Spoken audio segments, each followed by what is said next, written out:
Hi, my name is Miles. We are Sagar Energy Solutions, and I want to talk to you today about a solar-powered fishing light that we've developed to place pressurized kerosene lanterns for the nighttime fishing of sardines on Lake Victoria. Our deal is simple. Every fishing boat has 8 lights, and we sell 1 light and 1 solar panel for $250 up front or on a lease-to-own model. A conservative estimate of our global market is 5 million lamps. However, we are primarily focused in Tanzania and Lake Victoria, which has a total addressable market of 600,000 lamps. That's $150 million. Our beachhead market, however, is Mwanza and the surrounding islands, containing 280,000 lamps. Our lamps do 4 things. Firstly, they generate more profits for our customers. Low-income fishing families stand to make 40% more profit per month with our solar energy solution. Secondly, they save that precious resource of time. 2 to 3 hours are currently spent every single day filling kerosene lanterns for nighttime fishing. This is now converted for our customers to spend with their family, more productive activity, chilling on the beach, whatever they want to do. They're also safer. Kerosene causes respiratory problems similar to that seen in black lung of miners. Also, the kerosene causes chemical burns across the skin, and due to the pressurized nature of the lanterns, they're prone to explode, causing facial injuries, burns, and many reports of deaths. Lastly, for us, they're significantly cleaner. In fact, if we were to replace every single kerosene lantern on Lake Victoria with our solar alternative, we would save more CO2 emissions than the entire annual output of the country of Burundi. Onto our customer value proposition. We set our repayment rates at a price point which is lower than their current expenditure on kerosene. In other words, they start saving money from day one. This chart shows 1 boat fitted out with 8 lamps. And as you can see, in the first year, every boat stands to make $1,840 extra profit per year. In the second year, once the lamps are paid for themselves, and should they choose to take our extended warranty, they'll make $3,600 extra per month. This is our Sabi solar lamp. One thing to note is they are assembled in Tanzania, so in that regard, we're adding to the labor market. They come with a 7-amp, 12-volt battery, chargeable in 6 hours of sunlight, and good for 10 hours worth of fishing light. As requested by our customers, it comes with an adjustable dimmer setting and the ability to attach to existing infrastructure, such as the floating flotillas that you can see here. It's in listening to our customers that separates us from our competition, as we'll see next in our customer discovery. We have spoken to over 30 camp owners, 200 fishermen, and spent countless nights out on the lake getting covered in kerosene, fishing alongside our users. We tested 3 key assumptions. 1, that there was a strong desire to transition away from kerosene towards a clean alternative. 2, that this innovation would be towards a modern design. And 3, that a significant portion of our customers' profits are currently spent on kerosene. We found that there is, due to all the issues using these lanterns, a very strong desire to transition to a clean alternative. However, this innovation was not towards the modern design that we really anticipated. What our users really wanted was a light that looked and functioned just like its kerosene predecessors. Lastly, we quantified our assumptions and found that indeed our customers do spend 40% of their monthly profits on kerosene. Our lamps are out on the lake at the moment, and they're being very well received by our customers.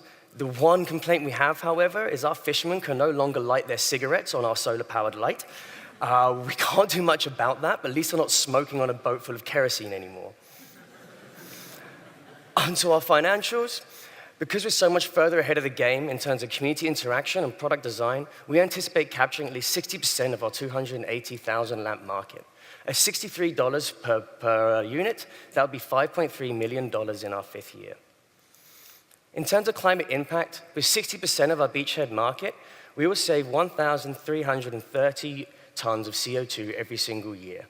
To put that in perspective, you could drive your family car to the moon and back 700 times.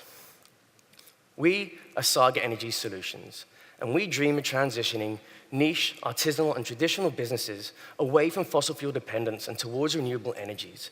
It's through our products, our business models, our partnerships, and our community engagement that we dream of building a thriving company that not only impacts the lives of our users, but also fights climate change.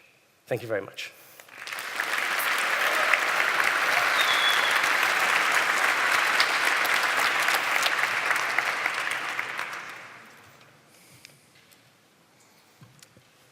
It wasn't clear. What is the cost per unit? $250 including the panel. Yes, that sounds like a huge upfront cost for the average fisherman. How are you going to break that down so that they can be able to afford? We have several ways of challenging that. One is a lease-to-own model. We're also exploring end-user financing with some microfinance institutions and banks. But we actually only demonstrating here is our B2C model. We have a B2B model and MOUs signed with PowerGen, Solar Now, and Mobisil. And the idea is they will purchase the lamps from us en masse, and then they will rent to the fishermen.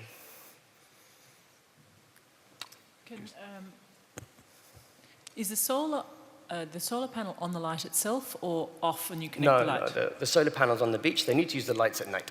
So they go on the boats and take them out for the night, and then during the day they charge. All right, and so how is this, have you been thinking about what else you can do with the rest of that solar and sort of, is this the tip of the iceberg or how? It is. I mean, our main focus is transitioning the industry away from fossil fuels rather than homes.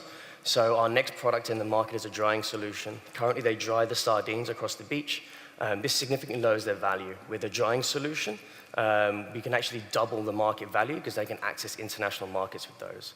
We're also looking at solar-powered flour mills and a few other things that I'm not going to talk about right yet. Okay, thank you.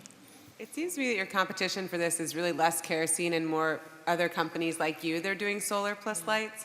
So I'm curious if you could talk about that competitive landscape, because it seems like a really interesting space for a lot of companies. Yeah, it was. And I say was because several other companies have attempted to enter the market and failed miserably.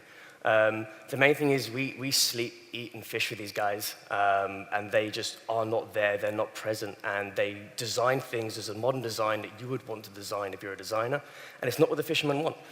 They want something that functions the way we've designed it, and we actually work alongside them. So it's how we communicate with our users and where we're at that gives us that competitive advantage. Ashwin.